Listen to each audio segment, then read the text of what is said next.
পুরান ঢাকা রিপোর্টার্স ইউনিটে ঈদুল আজহা উপলক্ষে এক প্রাণবন্ত ও উৎসবমুখর ঈদ পুনর্মিলনী অনুষ্ঠানের আয়োজন করা হয়।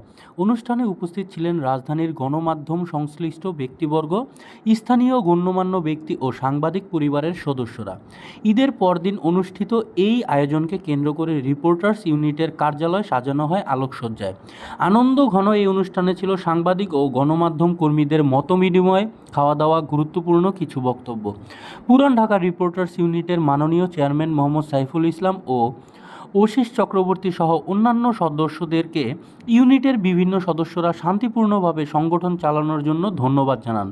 আমাদের এই আয়োজন মূলত সাংবাদিক সমাজের পারস্পরিক সম্পর্ক, ঐক্যতা, সম্পৃক্ততা, সহযোগিতা, পারস্পরিক সুদৃষ্টি ও ইতিবাচক মনোভাব আরও দৃঢ় করার উদ্দেশ্যে। অনুষ্ঠানে উপস্থিত ছিলেন সাংবাদিক ও গণমাধ্যম কর্মী মোহাম্মদ ইসমাইল হোসেন, জাহিদুর রহমান, মোহাম্মদ নূর হোসেন, মোহাম্মদ কবির সাহা, বাংলা নিউজ টুডের রিপোর্টার মোহাম্মদ আসাদুল ইসলাম, মোহাম্মদ সুমন ভাই, মোহাম্মদ দেবাশিস, মোহাম্মদ অনিক ইসলাম, মোহাম্মদ শিশির, মোহাম্মদ রকি, মোহাম্মদ শাহরিয়া প্রমুখ। সংবাদকর্মীদের ব্যস্ত জীবনে এমন মিলন মেলা সত্যি আনন্দের। আমরা এই ধরনের আয়োজন নিয়মিত করতে চাই। অনুষ্ঠানের শেষভাগে অতিথিদের জন্য ছিল বিশেষ ঈদভোজ। তাতে ছিল ঐতিহ্যবাহী পুরান ঢাকার খাবার যেমন মিষ্টি, রসগোল্লা ও সন্ধ্যার নাস্তা। এ আয়োজন পুরান ঢাকার সাংবাদিক মহলে নতুন প্রাণ সঞ্চার করেছে বলে জানিয়েছেন অনেকেই। তারা মনে করেন এ ধরনের উদ্যোগ পারস্পরিক সহযোগিতা, সাংবাদিকতার আদর্শ, জনসেবা, জনকল্যাণ এবং পেশাগত বন্ধনকে আরও সুদৃঢ় করবে। সবাই একত্রে থাকবো।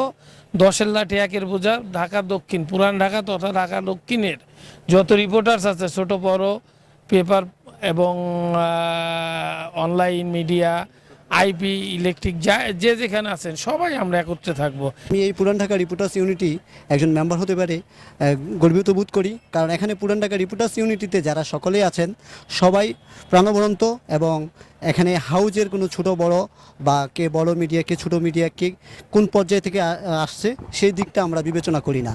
আমরা বিবেচনা করি সকলেই আমরা একটি মেম্বার, আমরা সকলেই গর্বিত আমরা এরকম একটি পুরান ঢাকা রিপোর্টার্স ইউনিটির সাথে যুক্ত হতে পেরে।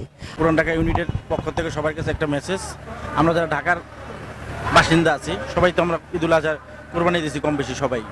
আমরা যেন নিজ নিজ দায়িত্বে যার যার এলাকা পরিষ্কারের দায়িত্বটা আমরা নিজেরা নেই, শুধু সিটি কর্পোরেশনের উপরে ছেড়ে না দিই। আমি পুরান ঢাকা রিপোর্টার ইউনিটির প্রাথমিক সদস্য পদ থেকে আছি, এবং আমরা গত জানুয়ারি থেকে এখন পর্যন্ত 6 মাসে অনেকগুলো প্রোগ্রাম করেছি, আপনারা দেখেছেন। এবং আমাদের বৃহৎ কিছু প্রোগ্রাম হয়েছে। নবদিগন্ত পত্রিকার 29তম প্রতিষ্ঠা বার্ষিকীও আমরা করেছি। তারপরে আমরা গত রমজানে ঈদ পুনর্মিলনী উপলক্ষে ঈদ আনন্দ ভ্রমণ করেছি।